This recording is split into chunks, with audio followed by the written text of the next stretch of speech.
Recording start कर देते हैं। अच्छा यार शर्मा, जरा हमजा को पता करना कि कहाँ गया। अभी ये कनेक्टेड था, अभी ये डिसकनेक्टेड हो गया। ठीक है। अच्छा खैर, तो एसक्यूएल क्या है? तुम लोग चाहो तो इंटरनेट से पढ़ सकते हो, चाहो तो एप्टेक के सेशन से पढ़ सकते हो। ठीक है। चाहो तो बुक्स, मैं कोशिश करता हूँ। अच्छा, बुक्स का अगर किसी को लेनी है ना बुक्स, तो मैं पता कहीं करता हूँ कि सेकंड सेमेस्टर की बुक्स जो है वो अवेलेबल हैं या नहीं है, एसक्यूएल वगैरह की, जो एक्सएमएल वगैरह की। मैं पता ये करता हूँ कि एक्सएमएल की और एसक्यूएल वगैरह की बुक्स अवेलेबल हैं सेंटर में या नहीं है। सी लैंग्वेज की अगर तुम लोगों को याद हो तो लास्ट टाइम मिस ने तुम लोगों को सी लैंग्वेज तक की बुक्स दे दी थी। मुझे जितना याद पड़ रहा है क्लास के अंदर आई थिंक मिस आई थी, उन्होंने तुम लोगों को सी लैंग्वेज तक की बुक्स दे दी थी। अब एक्सएमएल की और एसक्यूएल वगैरह की जो बुक्स हैं, एक तो सेकंड सेमेस्टर की जो ऑनलाइन वर्सिटी की जो यानी सेकंड सेमेस्टर की बुक्स की जो यूज है, वो जरा देख लो। ठीक है। और फिर बुक्स जरा ले लो एसक्यूएल वगैरह की, काम आ जाएगा काफ़ी ज़्यादा, यानी काफ़ी ज़्यादा तुम्हारा काम जरा आसान हो जाएगा। मैं क्वेरी तो कराऊंगा, जितनी भी डाटा होगा क्वेरीज वगैरह मैं कराऊंगा, लेकिन एक बुक होगी तो तुम्हें थ्योरी वगैरह पढ़ने में भी आसानी हो जाएगी। ठीक है। जो क्वेरी मैं करा रहा हूँ उसकी थ्योरी तुम्हें बुक से पढ़ने में बहुत आसानी हो जाएगी। अच्छा जी, एसक्यूएल क्या होता है? SQL is a standard language है। ठीक है। और एक स्टैंडर्ड लैंग्वेज है किस चीज़ के लिए? Accessing and manipulating databases. ठीक है। एसक्यूएल की फुल फॉर्म होती है स्ट्रक्चर्ड क्वेरी लैंग्वेज। ठीक है। एसक्यूएल क्या है? एसक्यूएल बेसिकली एक स्टैंडर्ड लैंग्वेज है डेटा को एक्सेस और मैनिपुलेट करने के लिए, डेटाबेस को एक्सेस और मैनिपुलेट करने के लिए। कोई भी डेटाबेस अगर आप लो ना, ठीक है, डेटाबेस का मतलब होता है कोई भी डेटा का कलेक्शन कह लो। ठीक है। बहुत बहुत ज्यादा डेटा एक जगह पे जमा हुआ हुआ। ठीक है। अब एक डेटाबेस को एक्सेस और उसको मैनिपुलेट करने के लिए जाहिर है कोई लैंग्वेज भी होती है। देखो, डेटाबेस जो होती है ना, उसको आप एक्सेल की तरह से समझ सकते हो। जैसे एक्सेल में अलग अलग शीट्स होती हैं, लेट्स आप समझो कि डेटाबेस ऐसा होता है कि उसके अंदर क्या होती है, एक्सेल की अलग अलग शीट्स बनी हुई होती हैं। अब तुम्हें एक्सेल की अलग अलग शीट्स जो है ना उनको एक्सेस करना है। ठीक है। उनमें से डाटा को इधर उधर करना है, डाटा की जो चीज़ें, डाटा को चेंज करना है, डाटा के अंदर एडिटिंग, डाटा तुम्हें क्रिएट करना है, नया डाटा, पुराने डाटा को अपडेट करना है जी, पुराने डाटा को डिलीट करना है। सही है। व्यू करना है डाटा को टेबल्स के अंदर, कैसे पिवट टेबल्स बनाते थे, नॉर्मल टेबल्स बनाते थे, चार्ट्स हैं, नॉर्मल, बहुत सारी चीज़ें। अगर तुम्हें हम एक्सेल की मिसाल लें, ठीक है, अब एक्सेल के अंदर हमें कोई कोड नहीं लिखना पड़ता। कोड क्यों नहीं लिखना पड़ता? क्योंकि एक्सेल ने कोड पहले से लिखा हुआ है, उसके बटन्स बना के हमें दे दिए। कोई कोड लिखा जिससे पिवट टेबल बनता है और उसका बटन हमें दे दिया। सही है। कोई कोड लिखा जिससे वी लुकअप बनता है, उसका फॉर्मूला हमें बता दिया, बन गया कोड। ठीक है। कोई कोड लिखा, उससे डेटा वैलिडेशन लगा दी, बना दिया हमने। कोई कोड लिखा, उससे फ्लैश फिल बना दिया जी, हमें मिल गया वो। बिल्कुल वो आई थिंक कंट्रोल ई से होता है, हाँ कंट्रोल ई से होता है वो। ठीक है। फ्लैश फिल बन गया। तो बहुत सारी ऐसी चीज़ें हैं जो कि बहुत सारे अलग अलग सॉफ्टवेयर हैं, बहुत सारी अलग अलग एप्लीकेशन जो होती हैं वो हमें कोड लिखती हैं खुद से और हमें वो बना के दे देती हैं। तो एसक्यूएल का भी बिल्कुल इस तरह का सिनेरियो है। एसक्यूएल ने क्या किया? एसक्यूएल ने डेटाबेस को जिस तरह से आप मैनिपुलेट करते हो और जिस तरह से आप एक्सेस करते हो, एसक्यूएल एक ऐसी स्टैंडर्ड लैंग्वेज है जो कि इस काम के लिए यूज होती है। एसक्यूएल मुश्किल कतई नहीं है। सही है। ये कभी भी ये मत समझना कि एसक्यूएल जो है, जो अब मैं एसक्यूएल लैंग्वेज कह रहा हूँ, ठीक है, एसक्यूएल के अंदर जो क्वेरी लैंग्वेज यूज होती है मुश्किल है। मुश्किल नहीं है, आसान है, समझ में आने वाली है। ठीक है। सबसे ज्यादा जो समझ में आने वाली लैंग्वेज है ना क्वेरी की, वो एसक्यूएल के अंदर है। सही है। कोई प्रोग्रामिंग लैंग्वेज समझने में इतनी आसान नहीं है लिटरली जैसी एसक्यूएल है। अगर आप एक बिगनर भी हो ना, यानी अगर मैं आपसे कहूँ कि एसक्यूएल में टेबल कैसे बनता है, तो अगर आप मुझसे पूछो तो मैं कहूँगा एसक्यूएल में टेबल बनता है क्रिएट टेबल और टेबल का नाम दे दो। ठीक है, खत्म। अब इससे खुद सोचो कि तुम्हें समझ में आ रहा है टेबल कैसे बनता है, क्रिएट टेबल, यानी टेबल क्रिएट कर दो। सिंपल कमांड्स होती हैं, बहुत बेसिक, आपकी इंग्लिश लैंग्वेज के बहुत करीब। ठीक है। अच्छा, एक्सेसिंग और मैनिपुलेटिंग डाटा, यानी आपको डाटा मैनिपुलेट करने का मतलब क्या होता है? डाटा डाटा में कम ज्यादा करना, डाटा को एडिट करना, डाटा की लेट से चेंजेस लाना डाटा के अंदर। ठीक है। इसे कहते हैं डाटा को मैनिपुलेट करना। ठीक है। अच्छा, एक्सेस करने का क्या मतलब होता है? एक्सेस करने का क्या मतलब होता है? डाटा एक जगह रखा हुआ है और आप डाटा को एक्सेस कर रहे हो, यानी डाटा को हासिल कैसे कर रहे हो। ठीक है। इसे डाटा को एक्सेस करना कहते हैं। अच्छा, फिर यहाँ पे लिखा हुआ व्हाट इज एसक्यूएल। तो एसक्यूएल क्या है? SQL stands for structured query language. SQL एक स्ट्रक्चर्ड क्वेरी लैंग्वेज है। ठीक है। SQL lets you access and manipulate databases, बिल्कुल सही बात है, अभी भी पढ़ लिया आपने, पुराना हो गया अब तो, ठीक है। अच्छा, SQL can execute queries against a database. Execute क्या करता है? क्वेरीज एसक्यूएल किसी भी डेटाबेस के अगेंस्ट, ठीक है। अच्छा, SQL can retrieve data from a database. SQL क्या कर देता है? किसी भी डेटाबेस से डाटा को रिट्रीव कर देता है। रिट्रीव करने का मतलब क्या होता है? बेसिकली फैच करना, लेकर आना। अगर मैं कहूँ डेटाबेस से डाटा मुझे देखना है, तो एसक्यूएल ये काम मुझे बहुत आसानी से मेरे लिए कर सकता है, ठीक है। अच्छा, and the other thing is that SQL क्या कर सकता है? SQL insert records in a database. SQL किसी भी डेटाबेस के अंदर रिकॉर्ड इंसर्ट कर सकता है, जो अभी हमने ऊपर बात की। Then SQL update record in a database. SQL update कर सकता है रिकॉर्ड किसी भी डेटाबेस के अंदर। अच्छा, एसक्यूएल क्या कर सकता है? डिलीट कर सकता है किसी भी डेटाबेस के अंदर से रिकॉर्ड, ठीक है। एसक्यूएल कोई नया रिकॉर्ड जनरेट कर सकता है, क्रिएट कर सकता है। इसके साथ साथ एक छोटी सी प्रेजेंटेशन देख लेते हैं, और प्रेजेंटेशन में ये दोनों चीजें दे दूंगा क्लास के बाद, इनमें कहीं होगा, ये रहा।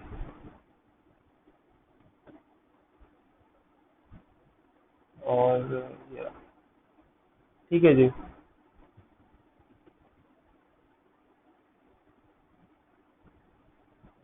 देखो ये चीजें समझते हैं, एंटिटी, डीबीएमएस और मॉडल, बहुत आसान चीज है, ठीक है। एंटिटी क्या होती है? कोई भी एंटिटी क्या होती है? लेट्स से एसक्यूएल के अंदर मैं कह रहा हूँ डेटा को हमने मैनिपुलेट करना है, इंसर्ट, अपडेट, डिलीट, यही सारी चीजें हमने अभी तक देखी, ठीक है। अब एक एंटिटी क्या होती है? एक एंटिटी क्या होती है? An entity is a person, place, thing, object, event और इवन अ कॉन्सेप्ट, ठीक है। एक एंटिटी क्या होती है? कोई भी चीज हो सकती है, कोई नाम, कोई जगह, कोई कोई लेट्स से कोई animal, name place animal thing, बचपन में याद होगा, ठीक है। वो नेम प्लेस एनिमल थिंग ना, कोई भी एंटिटी, एंटिटी का मतलब होता है वजूद, ठीक है। अब ये वजूद किसी भी चीज का हो सकता है, ये किसी प्लेस का हो सकता है, किसी चीज का हो सकता है, किसी ऑब्जेक्ट का हो सकता है, किसी इवेंट का वजूद हो सकता है, ठीक है। किसी भी कॉन्सेप्ट का वजूद हो सकता है, ठीक है। Which can be distinctively identify, यानी जिस चीज को हमें क्या कर सकता हूँ, अलग से, यानी जिनकी कोई सेपरेट पहचान हो, ये कह सकता हूँ मैं, ठीक है। जिसकी कोई सेपरेट पहचान हो। अब हर एंटिटी क्या करती है? Has certain characteristics known as attributes. हर कैरेक्टर, हर जो एंटिटी होती है उसके कुछ कैरेक्टरिस्टिक्स होते हैं, जो कि किस नाम से जाना जाता है? एट्रीब्यूट्स के। कैसे? लेट्स से एक एंटिटी है फोन। फोन के कैरेक्टरिस्टिक्स क्या होते हैं जी? डायलिंग, मैसेजिंग और कॉलिंग, सॉरी वो तो डायलिंग में आ गया। अच्छा, डायलिंग, मैसेजिंग और कैमरा, सही है, और इंटरनेट। अब ये क्या हो गया? इसके एट्रीब्यूट्स हो गए। टेबल की बात करते हैं, एचटीएमएल सीएसएस के अंदर टेबल की बात करते हैं। टेबल के एट्रीब्यूट्स क्या होते हैं? टेबल का बॉर्डर, टेबल की सेल पैडिंग, टेबल की सेल स्पेसिंग, टेबल की अलाइनमेंट, ठीक है। जो उसकी कैरेक्टरिस्टिक्स होते हैं, जो उसकी प्रॉपर्टीज होती है, सामने नजर आ रही होती है, ठीक है। लेट से हम क्या कहते हैं, किसी इंसान की बात करते हैं। इंसान के एट्रीब्यूट्स क्या होते हैं? अगर मैं नॉर्मल ह्यूमन की बात करूं, तो एक नॉर्मल ह्यूमन के एट्रीब्यूट्स होते हैं जी, बोलना, चलना, दिमाग, लेट्स से ब्रेन, हार्ट, ठीक है, और एबिलिटी टू थिंक, सही है।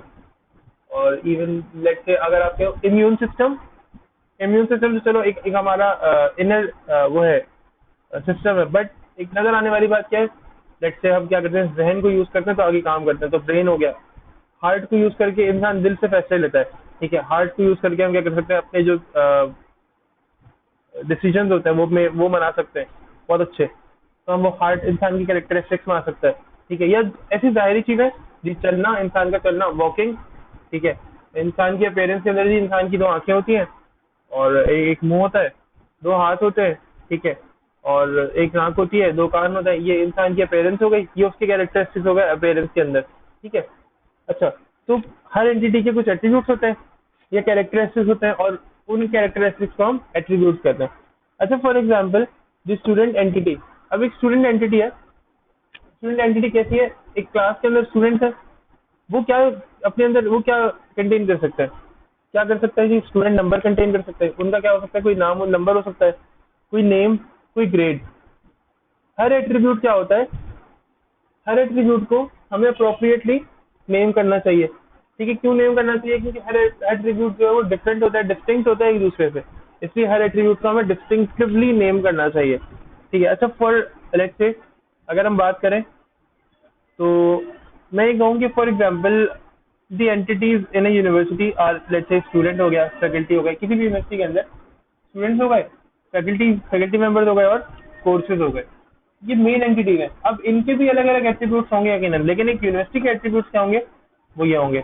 अच्छा, let's say a grouping of related entities become an entity set, each entity is given name. अब देखो ये जो यूनिवर्सिटी वाला सीन है ना, ये हम क्या बता रहे हैं, अब एक स्टूडेंट है, स्टूडेंट के भी मल्टीपल एट्रीब्यूट्स होंगे, फैकल्टी के भी मल्टीपल एट्रीब्यूट्स होंगे, ठीक है, कोर्सेज के भी मल्टीपल एट्रीब्यूट्स होंगे, ठीक है। तो ये सारे जो एट्रीब्यूट्स है ना, इनकी बात हो रही है अभी फिलहाल। अब यहाँ पे लिखा हुआ है a grouping of related entities, a grouping of related entities, यानी स्टूडेंट की भी एंटिटीज जो है वो आपस में किसी ना किसी से रिलेट कर रही होगी फैकल्टी के अंदर, ठीक है। तो फैकल्टी की भी कहीं ना कहीं स्टूडेंट से रिलेशन बन रहे होंगे, ये अलग अलग नहीं है। तो grouping of related entities become an entity set, ये बन जाएगा अब एंटिटी सेट, ठीक है। Each entity is given a name, entity का मतलब क्या होता है? वजूद। तो ये दो वजूद जो है अगर ये मिल जाएंगे, ठीक है, तो एक लेट से मैं लिखता हूँ x प्लस 2x, तो क्या होगा? 3x, एक नया सेट बन जाएगा ना, ठीक है। A grouping of related entities become an entity set, each entity is given a name, बिल्कुल सही बात है, अलग अलग एंटिटीज है, वो अपना अपना एक नाम उनको दिया जाएगा। The name of the entity set reflect the constant, जो ये एंटिटी बनेगा ना, अब जब लेट से मैं स्टूडेंट और फैकल्टी की बात करूँ, इनके अंदर जो रिलेशन होगा, जहां जहां रिलेशन होगा ना, वहां वहां मैं क्या करूंगा? कोई ऐसा नाम दूंगा जिससे ये लगे कि आपस में दोनों रिलेट करते हैं, और जो कंटेंट है ना उसका पता चले ये कंटेंट है कैसा इसके अंदर, या ये किस तरह का कंटेंट है, ठीक है। हम जब आगे रिलेशन डेटाबेस के ऊपर काम करेंगे ना, तो तुम लोगों को ज्यादा बेहतर ये चीजें समझ में आएंगी इंशाल्लाह। अच्छा, तो डेटाबेस मैनेजमेंट सिस्टम क्यों यूज करते हैं? एसक्यूएल तो हमने पढ़ लिया ना, एसक्यूएल क्या होता है। अब हमें डेटाबेस मैनेजमेंट सिस्टम क्यों यूज करना होता है, एसक्यूएल यूज क्यों करना होता है, और ये लेट से क्या फायदा है उसका, ठीक है। तो भाई a DBMS is a collection of related records, बिल्कुल सही है। कोई डेटाबेस मैनेजमेंट सिस्टम क्या होता है? ये कलेक्शन होता है रिलेटेड रिकॉर्ड्स का, and a set of programming that access the that access and manipulates these record. अब देखो जो एसक्यूएल में पढ़ा था वही यहाँ पे, यानी जो एसक्यूएल के एग्जैक्टली जो इंट्रोडक्शन में पढ़ा था ना, वही यहाँ पे डेटाबेस मैनेजमेंट सिस्टम, क्योंकि हम डेटाबेस मैनेजमेंट सिस्टम को स्टडी कर रहे हैं। एसक्यूएल तो लैंग्वेज है जिसको हम यूज करेंगे, एसक्यूएल एक प्लेटफॉर्म है, ठीक है, वो स्ट्रक्चर्ड क्वेरी लैंग्वेज है जिसको हम यूज करते हुए एसक्यूएल को बेसिकली काम में लेंगे, और एसक्यूएल डेटाबेस मैनेजमेंट सिस्टम से हम डाटा को मैनिपुलेट, एक्सेस और ये सब करेंगे। जो सॉफ्टवेयर होगा ना, उस सॉफ्टवेयर को हम डेटाबेस मैनेजमेंट सिस्टम कहते हैं, और जो लैंग्वेज है उसको हम एसक्यूएल लैंग्वेज या एसक्यूएल सर्वर कह लो, ठीक है। वो जो लैंग्वेज है वो क्वेरी लैंग्वेज है, स्ट्रक्चर्ड क्वेरी लैंग्वेज, ठीक है। बट जो वो प्लेटफॉर्म है जिस सॉफ्टवेयर में हम करेंगे, वो एक डेटाबेस मैनेजमेंट सिस्टम है पूरा, ठीक है। तो a DBMS is a collection of related records, ये रिलेटेड रिकॉर्ड्स का कलेक्शन होता है, सारे रिकॉर्ड्स आपस में रिलेट करते हैं, ठीक है। And a set of programming that access and manipulate these records. अब ये क्या होता है? एक सेट होता है ऐसी प्रोग्रामिंग का जो इस डाटा को या इस रिकॉर्ड को एक्सेस और मैनिपुलेट कर सकता है। एक्सेस और मैनिपुलेट का मैंने मतलब बता दिया पहले, ठीक है। एक्सेस का मतलब होता है हासिल करना, ठीक है, रसाई रखना, और मैनिपुलेट का मतलब होता है चेंज करना या इस तरह का कोई सिनेरियो, ठीक है। And enable the user to enter, store and manage data, ठीक है। और ये क्या करता है? ये जो प्रोग्रामिंग है, जैसे एसक्यूएल की बात करें अगर, ये क्या करती है? यूजर को ये इनेबल करती है कि यूजर क्या कर सकता है? रीनेम, एंटर, स्टोर, मैनेज, ये सारा काम कर सकते हैं डाटा के साथ। यानी हम डाटा को मैनेज कर सकते हैं, स्टोर कर सकते हैं, ठीक है, नेम दे सकते हैं कोई भी, व्यू कर सकते हैं उसको, एंटर कर सकते हैं नए नेम्स। अ डेटाबेस, अब डेटाबेस क्या होती है? A database is a collection of inter related data, ठीक है, जो डाटा आपस में रिलेट करता है, ऐसे डाटा का कलेक्शन है डेटाबेस, ठीक है। And a DBMS is a set of programs used to add or modify this data. अब डीबीएमएस क्या है? डीबीएमएस एक ऐसा सॉफ्टवेयर है, एक डेटाबेस क्या है? डेटाबेस तो यह है कि एक इंटरनेट डाटा का जो कलेक्शन होता है ना, वो डेटाबेस है, और डीबीएमएस क्या होती है, ये सेट ऑफ प्रोग्राम्स है जिनके थ्रू ये जो डाटा है ना सारा, इसको मैनिपुलेट किया जा सके, ठीक है, मॉडिफाई मैनिपुलेट और इस तरह के ऐड लेट से ऐड किया जा सके। अब डीबीएमएस क्या करता है, DBMS supports one of the four database model. कौन कौन से जी? कंप्यूटराइज्ड लाइब्रेरी सिस्टम एग्जाम्पल है। अच्छा, डीबीएमएस जो है वो सपोर्ट करता है कोई भी चार जो है ना मॉडल्स, अगर तुम कह लो उनमें से कोई भी एक मॉडल जो है ना वो डीबीएमएस सपोर्ट करता है। मॉडल्स क्या होते हैं? मॉडल्स, लेट्स से अगर मॉडल्स को आसानी से समझो ना कि देखो ये जो चार नीचे जो एग्जाम्पल हैं, इस तरह की कह लो, इस तरह की जो आप सिस्टम्स कह लो ना, इस तरह के जो सिस्टम्स होते हैं उनको डीबीएमएस सपोर्ट करता है।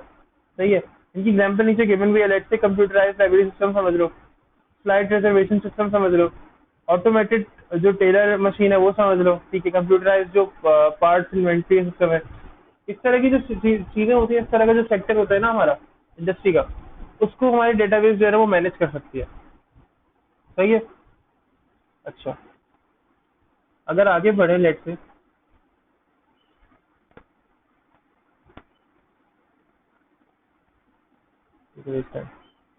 यहाँ पे क्या लिखा हुआ है डेटाबेस के बारे में? देखो डेटाबेस इस तरह से हो सकती है, जब तक की बुक से स्नैपशॉट लिया था। देखो ये यूजर है, अब ये डेटाबेस सिस्टम, ये पूरा जो बॉक्स बना हुआ है ना डेटाबेस सिस्टम है ये पूरा। अब यहाँ पे जो भी काम हो रहा है डीबीएस सिस्टम ये हो गया, और ये क्या हो रहा है, डेटाबेस है। ये जो हम एसक्यूएल सर्वर यूज करेंगे ना वो क्या करेगा, डेटाबेस तक एक्सेस करने के लिए वो क्वेरी, वो चीजें होंगी जो हम यूज कर रहे होंगे। सही है। अच्छा,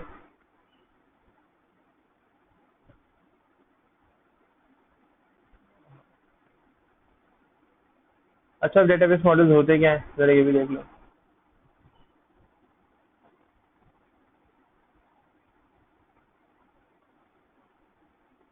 ये तो हो गया। अच्छा भाई, अब देखो एक डेटाबेस मॉडल क्या होता है, डेटाबेस मॉडल्स होते क्या हैं? तो हमने जो अभी ऊपर पढ़ा, डेटाबेस मॉडल्स क्या होते हैं, database models can be differentiated basis on functions और मॉडल्स ऑफ द डेटा, ठीक है। यानी किस तरह का डेटा का फंक्शन और मॉडल्स कैसे होंगे, उसकी बुनियाद पर डेटाबेस के जो मॉडल्स हैं उनको डिफरेंशिएट किया जा सकता है। इनको इस बुनियाद पर डिफाइन किया जा सकता है कि ये मॉडल्स क्या होते हैं, बेसिकली कुछ ऐसा कह सकते हो कि कुछ ऐसा डाटा होता है, कुछ ऐसा एक ब्लॉक ऑफ डाटा होता है, block of program, block of set of programs होता है जो कि डिफरेंशिएट, ये जो कि जब भी डेटाबेस बन रहा होता है ना तो जो कि ऑटोमेटिकली क्रिएट हो जाता है पीछे, ठीक है। अभी किस तरह से डिफरेंशिएट किया जा सकता है, देखो the analysis and design of data models has been the basis of evolution of database, ठीक है। ये क्या होता है, अगर यहाँ पे देखो जो लिखा हुआ है, the analysis and design of data models has been the basis of evolution of databases, ठीक है। तो ये जो डेटाबेस का, यानी ये जो मॉडल है ना, ठीक है, इनका जो एनालिसिस किया गया है, ठीक है, वो किस बुनियाद पे किया गया है, वो डेटाबेस की एवोल्यूशन पे किया गया है, ठीक है। अच्छा, हर मॉडल क्या कर रहा होता है, each model has evolve from the previous one, जाहिर है ऐसा होता है। जितने भी मॉडल्स हैं, जितने भी अप्रोचेज हैं, फंक्शंस के ऊपर बेसिकली ये बेस कर रहे होते हैं कि यार किस तरह का फंक्शन है डेटाबेस का, डेटाबेस कर क्या रहा है, बेसिकली डाटा जो है ना वो उसको मैनिपुलेट करने के बाद हमने किया क्या है, किस तरह के फंक्शन है, किस तरह का काम हमने किया हुआ है, ठीक है। तो भाई a data model describes a container for storing data, ठीक है। बस ये डाटा मॉडल क्या होता है, कोई भी डाटा को स्टोर करने के अंदर जो कंटेनर होता है ना, लेट से उसको डिफाइन कर सकते हैं, ठीक है। And the process of storing and retrieving data from that container, जाहिर है डाटा मॉडल को इस तरह से डिफाइन कर सकते हैं। मैं भी बता रहा था कि उसके पीछे जितना भी सेट ऑफ प्रोग्राम, जितना भी कोड वगैरह होता है ना, वो डाटा मॉडल्स के अंदर हो रहा होता है, उस सबको डाटा मॉडल जो है ना वो डील कर रहा होता है। अच्छा, इस तरह ये सारी टाइप्स हैं। फ्लैट फाइल डाटा मॉडल है, यानी बेसिक जो बिल्कुल सिंपल होता है, ठीक है। हेरारिकल जो डाटा मॉडल है, हेरारिकल डाटा मॉडल क्या होता है, जिसके अंदर पूरे स्ट्रक्चर बनता है डेटाबेस का, ठीक है। बाकायदा रिलेशन होते हैं, बाकायदा फॉरेन की कंस्ट्रेंट्स होते हैं, ठीक है, बहुत सारे रिलेशन आपस में बन रहे होते हैं, प्राइमरी कीज, फॉरेन कीज और बहुत सारी चीजें होती हैं। फिर नेटवर्क डाटा मॉडल क्या कर रहा होता है, नेटवर्क डाटा मॉडल ये कर रहा होता है कि जी आपका एक नेटवर्क क्रिएट कर रहा होता है, एक से दूसरा, दूसरे से तीसरा, ना ब्रांचेस से ब्रांचेस, फिर एक डाटा से दूसरा डाटा, दूसरे से तीसरा, तीसरे से चौथे को किस तरह से जोड़ना है, वो सब चीजें, ठीक है। अब रिलेशनल डाटा मॉडल क्या होता है, रिलेशनल डाटा मॉडल, और अगर आप ये देखो हियरार्चिकल डाटा मॉडल, हियरार्चिकल डाटा मॉडल जो होता है, तो हिरार्चिकल जो डेटा मॉडल होता है वो रिलेशनल डेटा मॉडल होता है, ये कहीं कहीं आपस में मिल रहे होते हैं। और हिरार्चिकल डेटा मॉडल क्या होता है, स्ट्रक्चर के ऊपर बेस कर रहा होता है। ठीक है।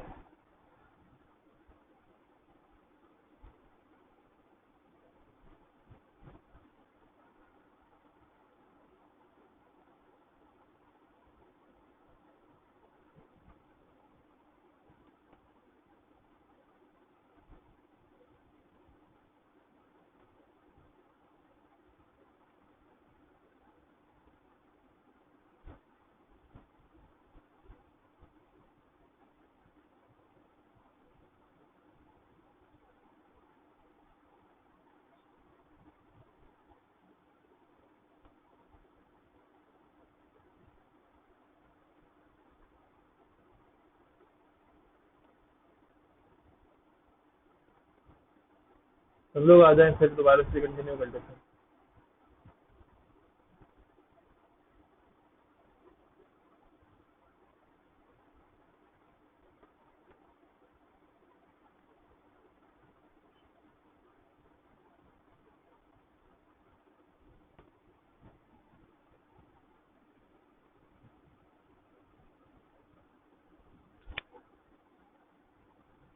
अच्छा खैर, तो हायरार्किकल डेटा मॉडल क्या होता है, हायरार्किकल डेटा मॉडल ये होता है कि वो क्या कर रहे होते हैं, स्ट्रक्चर बेस पे काम कर रहे होता है। ठीक है। और अगर रिलेशन बन भी रहा होता है स्ट्रक्चर्ड, आपस में सारा काम स्ट्रक्चर्ड बेस पे हो रहा होता है। ठीक है। बाकायदा डेटा का स्ट्रक्चर होता है जिसके अंदर, ठीक है, एक जो डेटाबेस होती है। अच्छा, ऐसा भी होता है कि हम मल्टीपल डेटाबेसेस को आपस में कनेक्ट करते हैं। ठीक है। या अगर डेटाबेस के अंदर एक टेबल है तो दूसरे टेबल से कनेक्ट होता है वो। ठीक है। अब हायरार्किकल में क्या होता है कि डाटा आपस में एक बहुत अच्छे स्ट्रक्चर के अंदर चल रहा होता है। ठीक है। एक कह सकते हो कि जी एक सीक्वेंस में डाटा चल रहा होता है। ऐसा नहीं होता कि जी बस कोई चीज़ किसी से मिल रही है, कोई चीज़ किसी से मिल रही है। स्टूडेंट है तो वो फैकल्टी से मिल रहा है पता नहीं कहाँ पर। ठीक है। फैकल्टी है तो वो स्टाफ मेंबर से मिल रही है, वो समझ में नहीं आ रहा कौन सी फील्ड किससे रिलेट करती है, कौन सी फील्ड किससे रिलेट नहीं करती। ठीक है। थ्योरेटिकल डेटा मॉडल के अंदर क्या होता है, हर चीज एक सीक्वेंस में चल रही होती है। रिलेशनल के अंदर क्या होता है, हर चीज सीक्वेंस में चल रही होती है, बट चीजें आपस में रिलेट कर रही होती हैं काफी ज्यादा। यानी अमूमन तो ऐसा होता है कि दो टेबल्स आपस में इतना रिलेट करते हैं कि उनके लिए हमें एक तीसरा टेबल बनाना होता है कि जिसके थ्रू हम दोनों टेबल्स को एक्सेस कर सकें। इतना तक काम करना पड़ता है इवन, मतलब इतना तक होता है उसका जो रिलेशन है वो इतना पक्का होता है और इतना एक फर्म रिलेशन आपस में बन रहे होते हैं टेबल्स के। ठीक है। अच्छा जी, अभी क्या करें, अभी ऐसा करते हैं कि हम करके देखते हैं। अच्छा, ये हो गया, दोनों चीज़ें हो गई। देखो मेरी कोशिश ये रहेगी कि हम जो थ्योरी है ना वो एक साथ कवर कर लें। ठीक है, फिर हम एक साथ प्रैक्टिकल पर आएँ। तो रिलेशनल जो चीज़ें हैं ना वो मैं आज बता देता हूँ। अच्छा, हम स्टोर प्रोसीजर्स क्रिएट कर सकते हैं। स्टोर प्रोसीजर मैं आगे बताऊंगा। न्यू डेटाबेसेस क्रिएट कर सकते हैं, व्यूज और डेटा इन डेटाबेसेस क्रिएट कर सकते हैं। ठीक है। परमिशंस क्रिएट कर सकते हैं, ये ट्रिगर्स के अंदर आती हैं। परमिशंस क्रिएट कर सकते हैं प्रोसीजर्स के अंदर और व्यूज के अंदर, ये ट्रिगर्स के अंदर आती हैं, आगे बताएंगे। अच्छा, आरडीबीएमएस क्या होता है, आरडीबीएमएस होता है रिलेशनल डेटाबेस मैनेजमेंट सिस्टम। ठीक है। ये हमने आगे करना है। ठीक है। फिलहाल हम सिंपल डेटाबेस बनाएंगे और फिर हम अब कुछ क्लासेस के अंदर रिलेशनल डेटाबेस भी इंशाल्लाह बनाएंगे। ठीक है यार, अगर ये फाइल डाउनलोड हो गई तो ये फाइल अपलोड भी हो जानी चाहिए 2 मिनट के अंदर अंदर। क्लासरूम पे जल्दी से फाइल अपलोड कर देता हूँ मैं एडिट करके। यही बार ये एडिट कर रहा हूँ और उम्मीद है कि एडिट होकर अपलोड हो जाएगी। पहले ऐड कर देते हैं।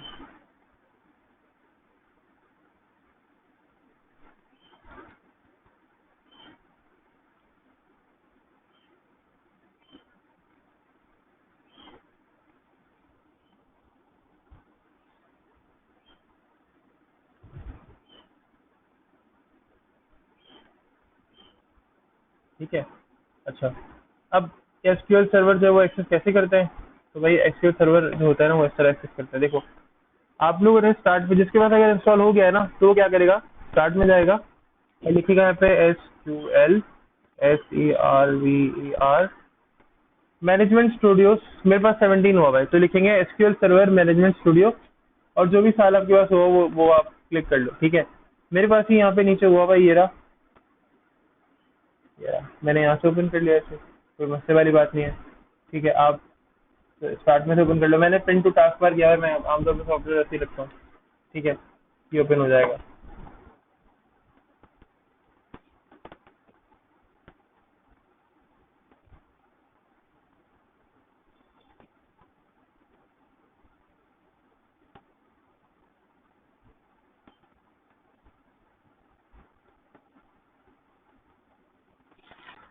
ये डेटाबेस जो है वो ओपन हो गया है। अब ये सर्वर टाइप हो गई, सर्वर नेम हो गया, तो सर्वर नेम मेरा डिफॉल्ट सिस्टम से मुझे ये मिला है। मैं ऑथेंटिकेशन अभी फिलहाल यूज़ नहीं कर रहा, मैं ऑथेंटिकेशन यूज़ करता हूँ आमतौर पे, जो कि मैंने जो अकाउंट लेट्स से Azure वगैरह पे जो अकाउंट बाय किए हैं उनसे मैं कनेक्ट कर रहा होता हूँ, ठीक है। क्योंकि मेरे पास अभी फिलहाल सिर्फ मैंने सिखाने के लिए करना है, ठीक है, यानी सिर्फ मैंने फिलहाल पढ़ाने के लिए करना है, तो मैं नॉर्मल अपना लोकल जो कंप्यूटर का डेटाबेस होता है वो यूज़ कर रहा हूँ। मैं खुद से जो मेरा अकाउंट जो बना हुआ है वो मैं यूज़ नहीं कर रहा, ठीक है। कनेक्ट कर लेंगे इसको, बाय डिफॉल्ट कंप्यूटर आपको देगा ये, अगर नहीं दे तो आप क्या करो, इस ड्रॉप डाउन में जाओ।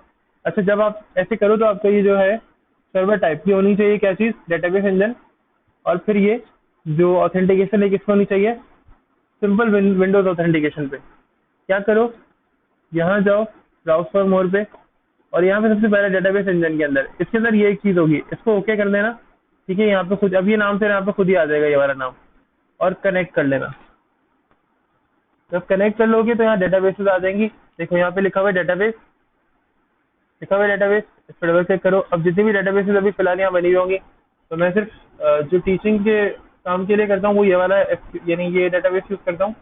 वरना मैं अपना जो ऑथेंटिकेशन वाला जो काम है, अपना ऑथेंटिकेटेड जो मेरा डेटाबेस यूजर है वो पासवर्ड है वो एंटर करके वो यूज़ कर रहा होता हूँ, सही है। बाय द वे, अब डेटाबेस मैंने क्रिएट करनी है, तो कैसे बनेगी नई डेटाबेस, डेटाबेस पे राइट क्लिक करो, डेटाबेस जहाँ लिखा हुआ है, और न्यू डेटाबेस पे क्लिक करो। यहाँ पे जो न्यू डेटाबेस बनेगी, यहाँ पे किसी और चीज़ को नहीं कुछ करना है, ठीक है, किसी और एलिमेंट को कुछ नहीं करना है। ये कुछ साइजेस वगैरह होते हैं डेटाबेसेस के, इनको बिल्कुल कुछ नहीं करना है, इनको कोई इनके साथ कोई काम नहीं करना है आपने। आपने डेटाबेस का यहाँ पे नाम देना है, ठीक है। अब डेटाबेस ऐसे भी बनती है, लेकिन हम डेटाबेस सीखेंगे कोड से बनाना। किसी भी एक क्लास के अंदर मैं ऐसे बना के दिखा दूंगा, ठीक है। हम डेटाबेस बनाना सीखेंगे कोड से। तो डेटाबेस कोड से कैसे बनती है भाई, ये देख लो। डेटाबेस कोड से बहुत आसानी से बन जाती है। बहुत छोटे छोटे कोड लिखने होते हैं हमें।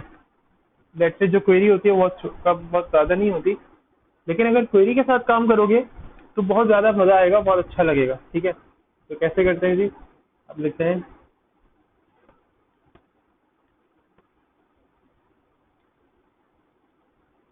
ये डेटाबेस, और डेटाबेस का नाम दे दें, लेट्स से मैं देता हूँ डेटाबेस एम्प्लॉय, तो डीबी, आप कोई भी नाम दे सकते हो, ठीक है। मैं फिलहाल यहाँ पे नाम दे रहा हूँ DBEMP।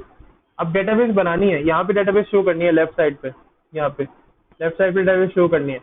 तो क्या करोगे, इसको सेलेक्ट करोगे, और एग्जीक्यूट का ये बटन आ रहा है, एग्जीक्यूट के बटन पे क्लिक करोगे तो क्या होगा, यहाँ पे डेटाबेस बन जाएगी। तो इसको रिफ्रेश करना पड़ेगा, लेकिन एग्जीक्यूट के बटन पे क्लिक करोगे तो डेटाबेस बनेगी, एग्जीक्यूट होगी ये क्वेरी। हाँ बोलो, कुछ कह रहे हो सर, ठीक है। सेलेक्ट कर दिया, अब F5 प्रेस करूंगा या फिर एग्जीक्यूट के बटन पे क्लिक करूंगा। F5 ज्यादा कन्वीनियंट रहता है, मैं तो F5 यूज करता हूँ। F5 प्रेस किया, आप एग्जीक्यूट कर सकते हैं। अब देखना ये कुछ कहेगा, ये कहेगा मैसेज 1801 लेवल 16, ठीक है, स्टेट 3 लाइन 1 पे एक एरर है। लाइन 1 पे एरर क्या है, डेटाबेस DBEMP ऑलरेडी एग्जिस्ट, ठीक है। DBEMP कहीं बनी भी होगी यहाँ पे, तो ये कह रहा है कि DBEMP पहले से होती है, पहले से मौजूद है। तो मैं क्या करता हूँ, मैं क्या करता हूँ DB न्यू, ठीक है, यानी डेटाबेस न्यू।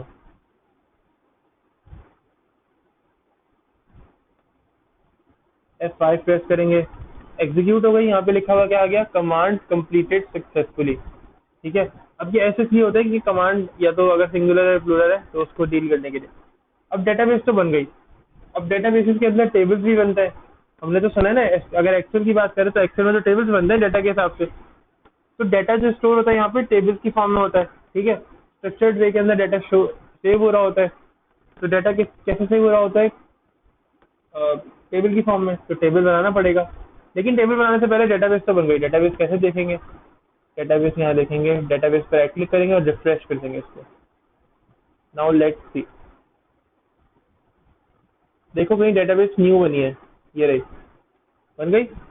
अब मुझे इसके अंदर टेबल बनाना है, सबसे पहले मैं इसको यूज करूंगा, यूज DB। देखो ड्रॉप डाउन में नाम भी आ गया इसका, कैसा, F5। कमांड कंप्लीट सक्सेसफुली, इसका मतलब आप अब आप इसे यूज कर सकते हो। ठीक है। अब मैं क्या करूंगा, अब मैं टेबल बनाऊंगा। और टेबल कैसे बनता है? टेबल सिंपल ऐसे बनता है कि आप टेबल का नाम देते हो, ठीक है, और टेबल की एंटिटीज डिफाइन करना शुरू कर देते हो। कैसे? लेट्स समझ लो। अच्छा, कुछ लोग क्या करते हैं, वो इसको अपर केस में भी लिखे होते हैं, तो आप अपर केस में भी लिख सकते हो। मैंने फिलहाल यहाँ पे लोअर केस में काम किया हुआ है, ठीक है, मतलब मैं फिलहाल यहाँ पे लोअर केस में काम कर रहा हूँ। आप अपर केस में भी कर सकते हो, अपर केस में भी करके दिखा देता हूँ मैं, कोई एरर नहीं आता। अभी हमने लोअर केस में काम किया था ऊपर, अब मैं आपको अपर केस में करके दिखा देता हूँ। क्रिएट टेबल, और लेट्स से टेबल का नाम दे देते हैं कोई, और मैं दे देता हूँ स्टूडेंट।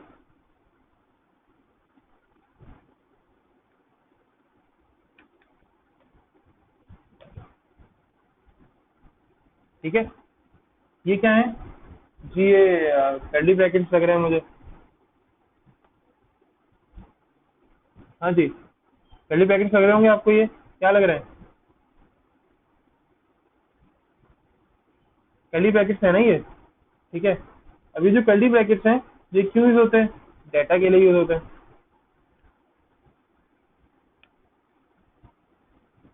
तो भाई कर्ली ब्रैकेट्स यूज नहीं करने हैं यहाँ पे।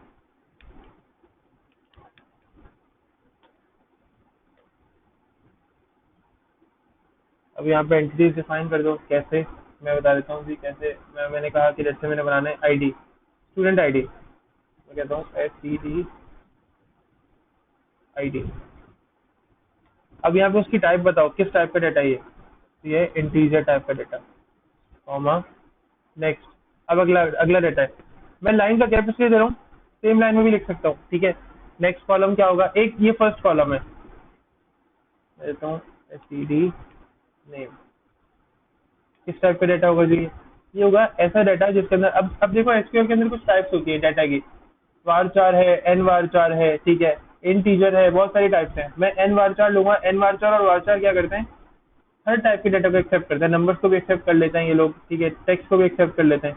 तो मैं एन वार चार दूंगा, NVARCHAR, एन वार चार। और इसकी एक लिमिट होगी। लिमिट क्या होगी? ये अपने अंदर 50 कैरेक्टर स्टोर कर सकता है।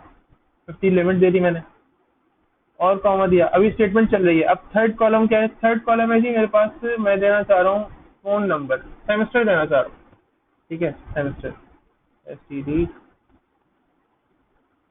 अच्छा, ये STD मेरा अपना है, मैं नहीं, जरूरत नहीं है मुझे लिखने की, लेकिन मैं दे रहा हूँ अपनी मर्जी से। एनवार चार, और एनवार चार की लिमिट दे देते हैं जी हम 20, फिफ्थ, सिक्स, सेवन, इस तरह से स्टोर करने होंगे, ठीक है। और ये एनवार चार आ गया यहाँ 20, इवन 20 भी नहीं, आप चाहो तो ज़्यादा दे दो, 50 दे लेते हैं दोबारा से, ठीक है। ये खत्म हो गया। 3 कॉलम्स बनाने हैं। इनको सेपरेटली आप इस तरह लिख सकते हो, इस तरह से। But this is also not restricted, ये कोई रिस्ट्रिक्शन नहीं है, लाजमी नहीं है कि आप ऐसे ही बनाओगे, ठीक है, जरूरी नहीं है कि आप बिल्कुल इसी तरह से काम करोगे जैसे मैं कर रहा हूँ। हाँ, लेकिन क्वेरी सेम होनी चाहिए, और लाइंस के अंदर कॉमा अगर ये चीजें डिफरेंट होनी चाहिए। अब देखो स्टेटमेंट खत्म हो गई तो कॉमा नहीं आ रहा, फिर यहाँ पे टर्मिनेटर लग गया ताकि मुझे पता चल जाए कि जी स्टेटमेंट जो है वो टर्मिनेट हो गई है। अब देखना जरा, F5 प्रेस करता हूँ मैं, तो देखो यहाँ पे लिखा हुआ है कमांड कंप्लीट सक्सेसफुली, ठीक है। मैंने यहाँ पे कर्ली ब्रैकेट इसलिए लिखकर दिखाए थे क्योंकि तुम लोग ये समझोगे कि यार ये फंक्शन है क्रिएट टेबल का, ठीक है, क्योंकि एक इवेंट परफॉर्म हो रहा है यहाँ पे, टेबल बन रहा है, ठीक है, तो वो यकीनन एक कमांड है, सही है। तो कर्ली ब्रैकेट यहाँ इसलिए नहीं आते क्योंकि ये एसक्यूएल के अंदर जो सिंटेक्स है ना, वो राउंड ब्रैकेट्स पे भी चल रहा होता है, ठीक है, इसलिए।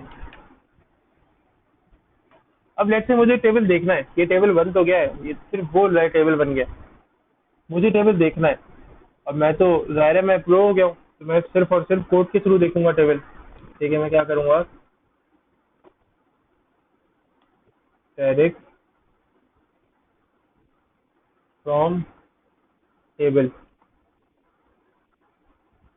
अच्छा देखो, अभी मैं सिर्फ फ्रॉम यहाँ पे लिखूंगा ना, स्टूडेंट, स्टूडेंट लिखा हुआ आ गया। F5 प्रेस करूंगा तो देखो नीचे आ गया, ये देखो टेबल बन गया, student ID, student name, student semester. यहाँ पे टेबल्स जो होते हैं वो तो टेबल्स जो होते हैं वो बिल्कुल इस तरह के स्ट्रक्चर के अंदर बने हुए आते हैं, ठीक है। अभी यहाँ तक कोई प्रॉब्लम?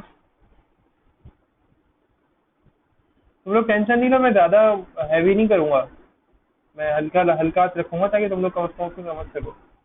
हम सिर्फ आज कुछ छोटी मोटी चीज़ें देखेंगे, अब क्रिएट देख लेंगे, डिलीट करना देख लेंगे, सेलेक्ट करना देख लेंगे, डाटा को सेलेक्ट करना देख लेंगे किस तरह से करते हैं, ठीक है।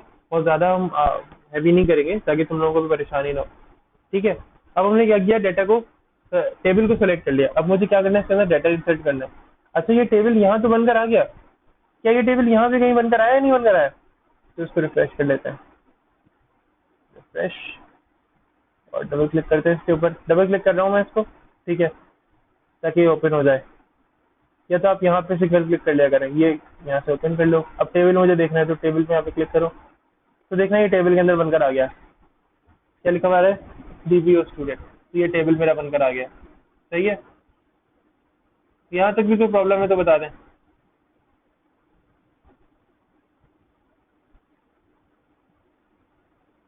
छोटा कर देते हैं ताकि कोई ज़्यादा लगा जाए मुझे।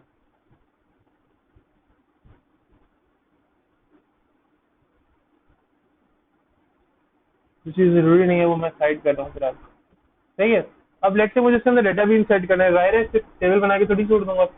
डाटा कैसे इंसर्ट करते हैं भाई, डाटा इंसर्ट करने के लिए भी कोई क्वेरी होती है या नहीं होती? बिल्कुल, डाटा इंसर्ट करने के लिए क्वेरी होती है, ठीक है।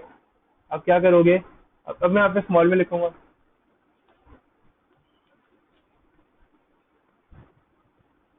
स्टूडेंट वैल्यू, ठीक है। ये जो वैल्यूज है ना, अब ये प्रोवाइड करनी है मुझे, कैसे? अब देखो पहले पे आईडी थी तो मैं आईडी दूंगा 001, कॉमा, ठीक है। अच्छा यहाँ पे आप सिंगल कोटेशन देते हो, फिर दूसरे पे क्या था, नाम, तो मैं कहता हूँ नेम, कॉमा, और CPISM, CPISM, ठीक है। ये तीन चीजें मैंने प्रोवाइड कर दी हैं। अब क्या करो, अच्छा देखो सीक्वेंस हमेशा याद रखना, अगर स्टूडेंट आईडी पहले दी थी तो यहाँ पे स्टूडेंट आईडी पहले इंसर्ट करोगे, अगर नेम सेकंड पे दिया था तो नेम सेकंड पे इंसर्ट करोगे, अगर सेमेस्टर थर्ड कॉलम दिया था तो यहाँ देख लो सेमेस्टर थर्ड दोगे, ठीक है। और फिर देन जब इसको एग्जीक्यूट करोगे ना तो फिर देखना ठीक है, वन रॉज इफेक्टेड, ठीक है।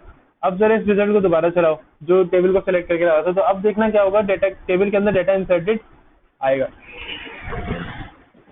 तो देखो डेटाबेस भी क्रिएट हुआ और डेटाबेस के अंदर यहाँ पे मेरे पास टेबल भी अपेयर हुआ, ठीक है। डेटाबेस के अंदर जो टेबल था वो भी यहाँ पर अपेयर हुआ और टेबल के अंदर डेटा भी यहाँ पर मुझे नजर आ रहा है, सही है।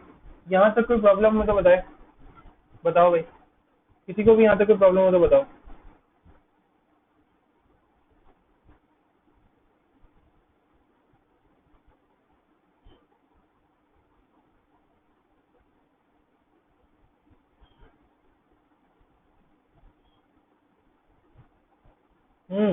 प्रॉब्लम कोई प्रॉब्लम है तो बिल्कुल पूछ लो, कोई मसला नहीं है, हेजिटेशन वाली कोई बात नहीं है भाई। जाहिर है कॉन्सेप्ट सभी क्लियर नहीं होंगे तो आगे प्रॉब्लम होगी। अच्छा देख लो सर, मैं घर से काम करने को दूंगा। अच्छा अब लेट से मुझे सब वैल्यूज इंसर्ट नहीं करनी, एक तो कुछ वैल्यूज यहाँ पे इंसर्ट कर ही लेते हैं।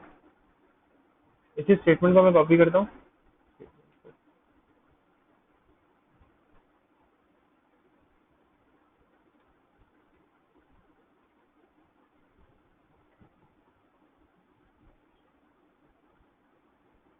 और यहाँ पर आईडी जो है चेंज कर लेते हैं, इसको 2 कर लेते हैं,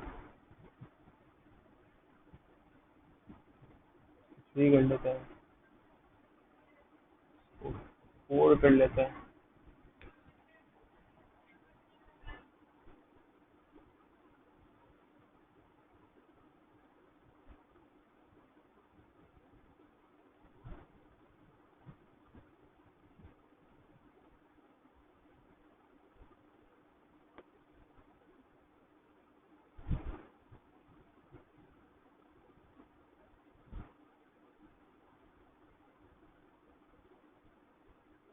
ठीक है, अच्छा पहला रिकॉर्ड हम इंसर्ट कर चुके हैं। अगर मैं दोबारा से इसको एग्जीक्यूट करूंगा ना, इसको सेलेक्ट करके दोबारा से इसको रन करने की कोशिश करूंगा तो ये दोबारा से इंसर्ट हो जाएगा आईडी नंबर 1 पे, ठीक है। लेकिन मैं नहीं करना चाह रहा, मैं तो अलग रिकॉर्ड करना चाह रहा हूँ। अब मैं दोबारा से सेलेक्ट कर लूँगा ताकि रिकॉर्ड डाटा का जो रिकॉर्ड है फिर दोबारा से देख सकूँ। 5 तो देखो 1 2 3 4 सारे रिकॉर्ड जो हैं वो इंसर्ट हो गए। अब लेट से कल को मेरा मूड ही चेंज हो गया, मैंने कहा नहीं यार मुझे रिकॉर्ड इंसर्ट करना है एक नया, जिसके अंदर सिर्फ नाम और आईडी सेव करूंगा। जो सेमेस्टर है बाद में बता दूंगा, अभी मैं बताने के दिन नहीं चाह रहा। ठीक है, अभी मैं उसको किसी सेमेस्टर में नहीं रख रहा, सिर्फ चेक करना है मुझे किस में आ सकता है। बाद में और किसी भी सेमेस्टर में उसका नाम एंटर करूंगा तो मैं क्या लिखूंगा, स्टूडेंट। ठीक है, कैसे, अब मैं यहाँ पर बता दूंगा कि जी आप क्या करो, यहाँ पर मैं बता दूंगा कि जी किसमें आईडी और नेम, इन दोनों में वैल्यू, पहली वैल्यू क्या होगी, तो वैल्यू है 5 कॉमा और लेट से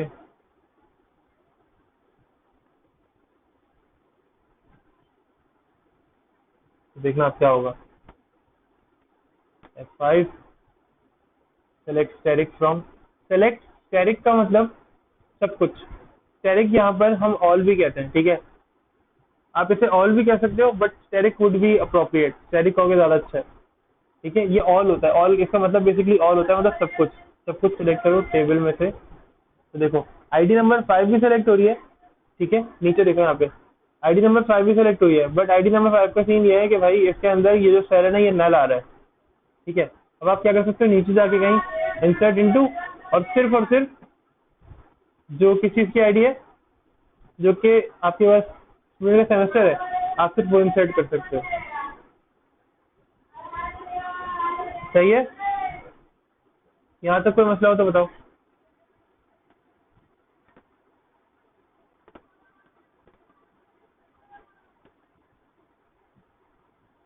हाँ जी, यहाँ तक कोई मसला है तो बताओ।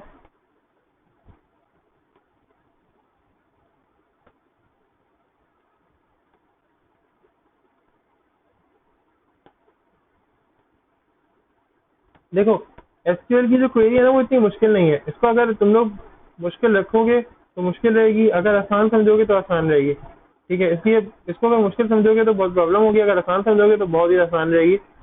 इवन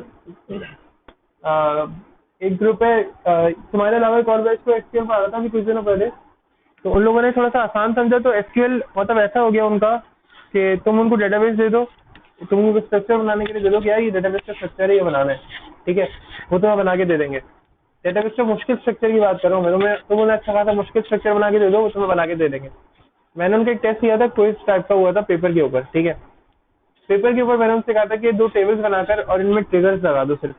वो ट्रिगर्स मुझे उस क्लास का वीक बच्चा भी लगा के देके चला गया कि सर ये हो गए। ठीक है, मतलब उस क्लास का जो वीक स्टूडेंट है उसने भी वो काम कर लिया। तो यकीनन तुम लोग फिर भी अच्छे हो पढ़ाई में, तो तुम लोगों ने यकीनन इस तरह से और अच्छा काम करना है। सही है, अच्छा तो एक ही जगह पे अब लेट्स से ये टेबल अपडेट हुआ, इसको यहाँ से तो देख सकता हूँ, मैं यहाँ से भी देख सकता हूँ। कैसे, राइट क्लिक करो, सेलेक्ट टॉप 1000 डॉट, तो ये सेलेक्ट हो गई और ये देखो सारा डेटा आ गया, टेबल का कोड टाइप का भी आ गया, ये इस तरह से इसने शो करा है डेटा को, ये आ गई। सही है, अच्छा कमेंट वगैरह कर सकते हो स्लैश के थ्रू। मैं थोड़ा सा डेटा को चेंज कर रहा हूँ, और अब क्या कर रहा हूँ मैं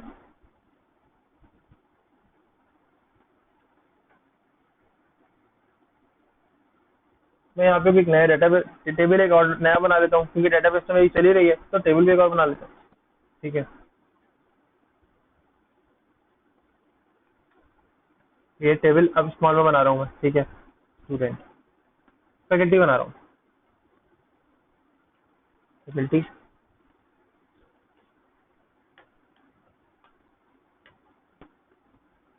और इनकी आईडी लेट से कोई आईडी वगैरह भी दे देते हैं इनको।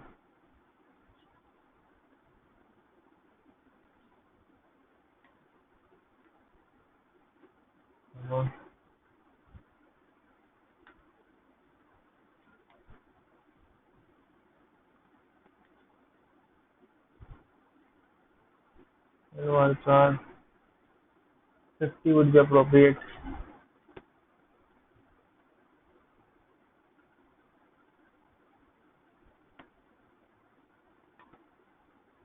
नंबर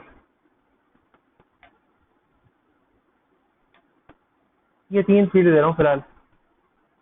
अच्छा देखना, अभी इसको हम एग्जीक्यूट भी कर लेते हैं साथ साथ। अच्छा, तुम लोगों के ध्यान में एक सवाल चल रहा होगा कि सर ये जो नेम है ये फ्लू क्यों लिखा हुआ है। तो नेम ना कहीं एसक्यूएल के जो कीवर्ड्स है ना उनमें यूज होता होगा, इसलिए कोशिश एक तो ये करनी है कि इसके जो कीवर्ड्स हैं वो यूज ना करो। अगर कर भी रहे हो तो वो ब्लू अगर हो जाए तो प्रॉब्लम नहीं होगी, ठीक है। वो से तुम्हारा तुम्हारा कॉलम ही कंसिडर करेगा, अपना कोई डेटाबेस का कोई अपना कीवर्ड वगैरह कंसिडर नहीं करेगा। तुम चिल करना, टेंशन नहीं लेना, ठीक है। परेशान होने वाली कोई बात नहीं है इसमें। अच्छा यार, रमजान होने वाला है, रमजानों में हम ना टाइमिंग देखो उसका सेम रखें, ठीक है। और रमजानों में छुट्टी नहीं करना, कोई भी छुट्टी ना करे रमजानों में, ना बहुत प्रॉब्लम होगी। इसको एग्जीक्यूट कर लेते हैं, सेलेक्ट कर लेते हैं फ्रॉम फैकल्टी। फैकल्टी बन गया है, फैकल्टी में वैल्यूज इंसर्ट कर दो। अच्छा वैल्यूज है ना वो सेम वैल्यूज। अरे अरे अरे,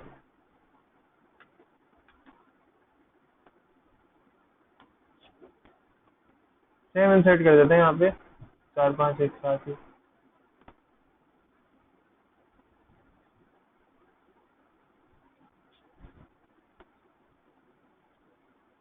ठीक है, आईडी सेम है, नंबर यहाँ पे वैसे थर्ड वाला सीन है ना वो जरा सा डिफरेंट कर देते हैं।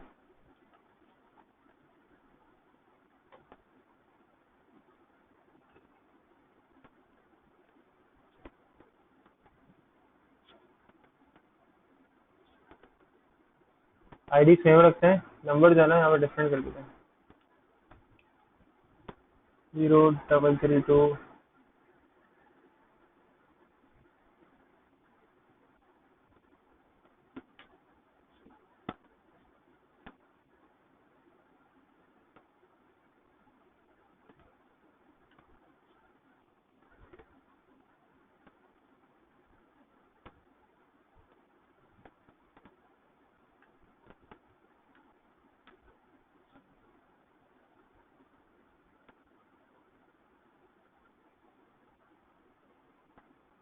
ठीक है जी, डाटा है जो सेम है, तो इंशाल्लाह कोई प्रॉब्लम नहीं आएगी। क्यों? क्योंकि मैंने आईडी नेम और नंबर के सीक्वेंस के ऊपर काम किया हुआ है, तो टीचर्स के नेम भी जो है समझ लो सेम है, ठीक है। अब देखो जो एरर आएगा ना वो पता चलेगा। ये देखो यहाँ पे कह रहा है कि जी अल्टरनेटिव ये ओवरफ्लो एरर है, ठीक है। ये हमारी डेटा टाइप को इंट में कन्वर्ट नहीं कर पा रहा है। ये देख रहे हो नंबर, इसके लिए टाइप होती है बहुत, यानी इतनी बड़ी, इतना बड़ा जो इंटीजर साइज होता है ना उसके लिए टाइप होती है अलग से। तो हमें क्या करना है, हमें नंबर्स को रखना है छोटा। यानी अगर मैं शायद इतना करूँ ना छोटा अपने नंबर को, तो देखना ये क्या करेगा, इनको एक्सेप्ट कर लेगा। ये इतने बड़े नंबर से एक्सेप्ट ही नहीं करता एसक्यूएल, क्योंकि हम एसक्यूएल के अंदर डेटा में ऐसे काम नहीं कर रहे होते। उनकी टाइप्स होती हैं अलग अलग डेटा की, लॉन्ग और डबल और बहुत सारी टाइप्स होती हैं, ठीक है। हम वो आगे स्टडी करेंगे कि हमें लॉन्ग टाइप की रेंज के जो डेटा है वो किस तरह इंसर्ट करना है, ज़्यादा जो नंबर है वो कैसे इंसर्ट करने हैं, ठीक है। तो हमें वहाँ पता चलेगा। अच्छा देखो, तो इस टेबल के अंदर भी जो कुछ डेटा इंसर्ट हो गया, 2 1 2 3 4, ठीक है। ये सारा जो डाटा है ये आ गया है, ठीक है। 2 इंसर्ट हो गया था पहले भी, बाकी चीज़ें इंसर्ट नहीं होती। यहाँ तक आ गया। अब इसके अंदर एक दो चीज़ें होती हैं, फिलहाल हम आज अपडेट वगैरह नहीं कर रहे। एक इंसर्शन का तरीका मैंने दिखाया था। अब CRUD जो है वो बेसिकली हम करेंगे नेक्स्ट क्लास के अंदर, लेकिन हम उसके अंदर एक दो चीज़ें देख लेते हैं। लेट से मुझे डिलीट करना है, कोई आइटम डिलीट करना है, क्योंकि अपडेट का सीन है कि थोड़ा सा उसमें आपको सीखने को ज़्यादा मिलता है और वहाँ पर थोड़ी सी मेहनत ज़्यादा होगी और नई चीज़ का आपको थोड़ी ज़्यादा होगी, ठीक है। तो हम इसी को कंटिन्यू करते हैं। और लेट से मुझे डिलीट करना है, डिलीट करना थोड़ा आसान है। और मैं चाह रहा हूँ कि जो फैकल्टी वाला टेबल है ना उसमें सब कुछ डिलीट हो जाए, एवरीथिंग, सब कुछ उसमें से डिलीट हो जाए। तो मैं क्या करूँगा, मैं करता हूँ भाई, देखो, डिलीट फ्रॉम, किसमें से, अरे अरे भाई अरे, faculty, कैसा डिलीट हो गया। अब लेट्स से सेलेक्ट करके देख लेते हैं कि कुछ है भी कि नहीं। देखो कुछ भी नहीं है, आईडी नेम और नंबर आ गया। लेकिन अगर मैं दोबारा इसी डाटा को इंसर्ट करूं तो ये इंसर्ट भी हो जाएगा, और मैं सेलेक्ट करूं दोबारा से तो ये सेलेक्ट होकर मुझे डाटा शो कर देगा। अच्छा, अब लेट्स से मैं सिर्फ आईडी नंबर 2 का डाटा डिलीट करना चाह रहा हूँ, तो मैं क्या लिखूंगा, डिलीट फ्रॉम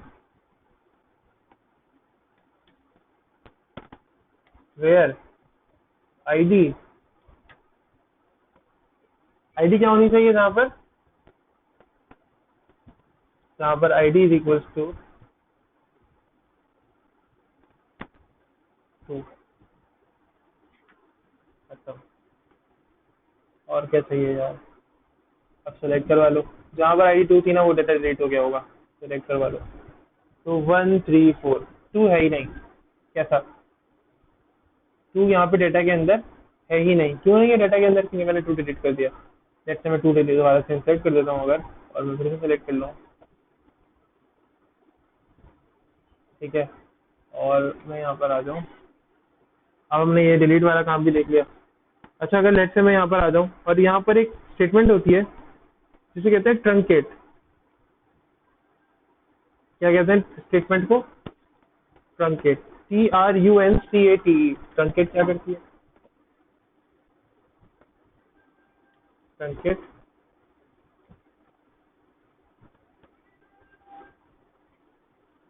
ठीक है, तो ट्रंकेट क्या करती है, देखो टेबल की स्पेलिंग गलत हो गई।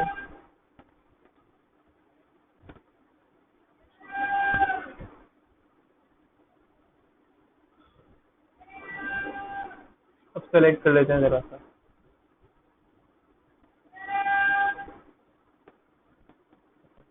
ये भी क्या करती है, सारे डेटा को रिमूव कर देती है, ठीक है। तो डिलीट करने से क्या होता है, रिमूव हो जाता है डाटा, ट्रंकेट करने से भी क्या होता है, डाटा रिमूव हो जाता है। सही है, यहाँ पे कोई प्रॉब्लम, यहाँ तक प्रॉब्लम कोई। अच्छा, चलो अपडेट का भी देख लेते हैं। अपडेट का क्या होता है कि टाइम अभी थोड़ा सा है, 13 हो रहा है आई थिंक, हाँ 13 हो रहा है, ठीक है। और मेरा सिस्टम असल में कभी भी अपडेट पे जा सकता है, तो इसलिए मैं चाह रहा हूँ कि ना कोई प्रॉब्लम ना आए तुम लोगों के काम में। और वीडियो भी रिकॉर्ड हो रही है, तो वीडियो के अंदर कोई लैग ना आए, कोई ऐसा ना हो कि वीडियो फॉर्मेट खराब हो जाए, ठीक है। अच्छा, ऐसा करते हैं, लेट से मुझे टेबल के अंदर अपडेशन करनी है, और मुझे कोई नेम चेंज करना है, ठीक है। मुझे आईडी नंबर 2 पे ये जो नाम है ना अलीना, मुझे ये चेंज करना है, मुझे इसकी जगह असलम रखना है नाम, ठीक है। लेट से मुझे इसकी जगह नाम चेंज करना है, फीमेल का नाम ऐड करना है दूसरा भी। मैं क्या करता हूँ, अपडेट सेट, सबसे पहले तो अपडेट के बाद मैं टेबल का नाम लिखूंगा,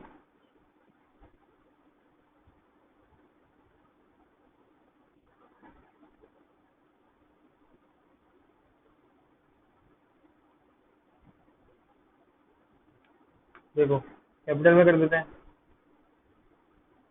अपडेट टेबल का नाम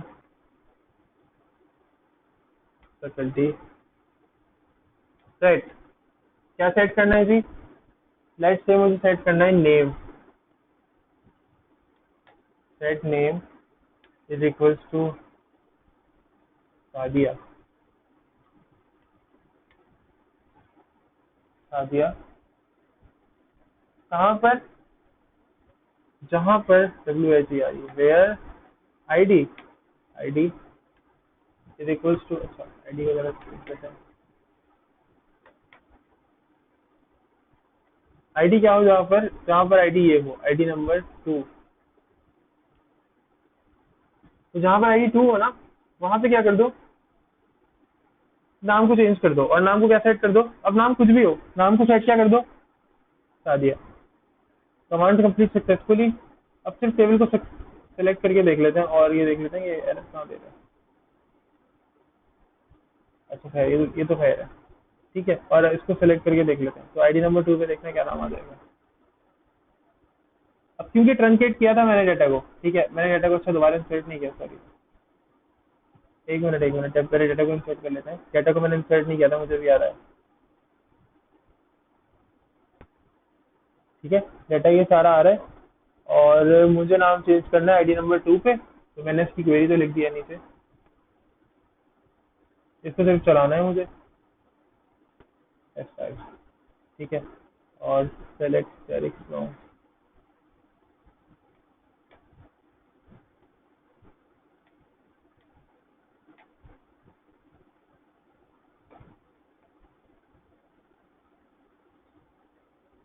देखो आईडी नंबर 2 पे क्या हुआ, आ दिया। सही, मसला है यहाँ तक? कोई प्रॉब्लम है तो पूछ लो भाई।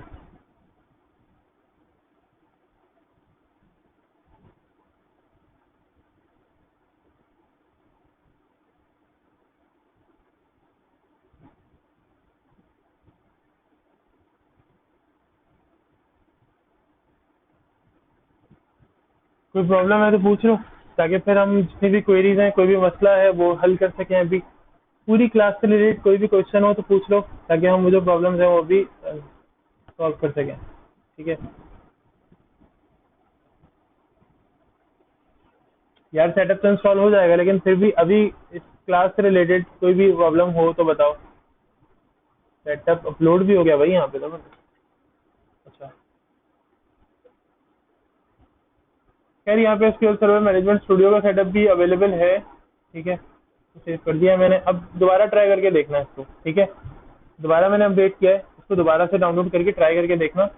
S S M S setup जो है ना, ये ई एन यू वाला, ये वाला ट्राई करना, ये इंस्टॉल हो जाना चाहिए अब इस मतलब। ठीक है, क्योंकि मैंने 32 बिट सर्च किया था, तो मुझे उम्मीद है कि 32 बिट ही होगा। ये 32 बिट में चल जाएगा इंशाल्लाह। मुझे बताना करके, ठीक है, फिर डिस्कस करते हैं। और मुझे अपने कंप्यूटर की स्पेसिफिकेशन बता देना यार लास्ट में। तो तुम्हारे कंप्यूटर की स्पेसिफिकेशन क्या है, फ़ोन कर देना, मतलब मैसेज पे बता देना, या ऐसे ही बता दो चाहो तो अभी। ठीक है, लेकिन मुझे बता देना कि स्पेसिफिकेशन क्या है तुम्हारे सिस्टम की।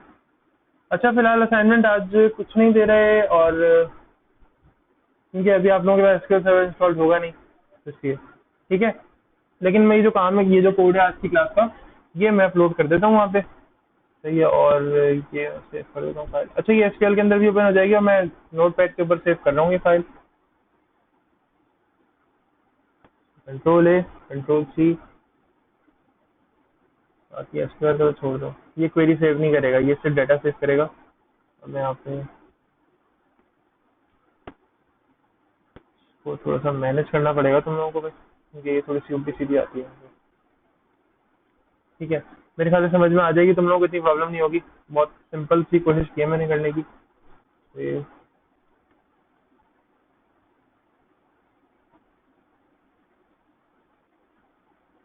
और कुछ किसमें जाएंगे,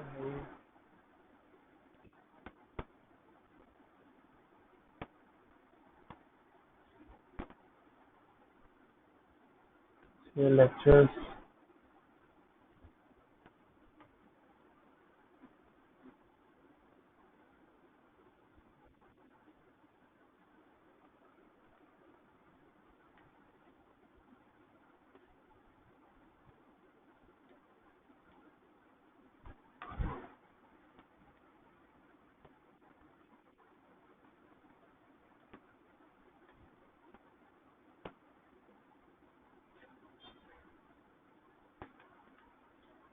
लेसन 1।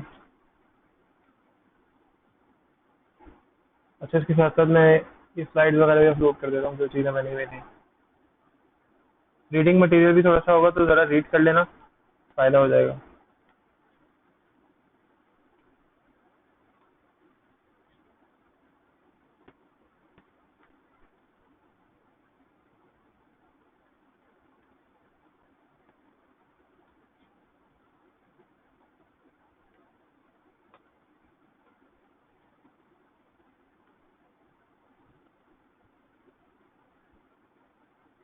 चलो, तो हो गया था।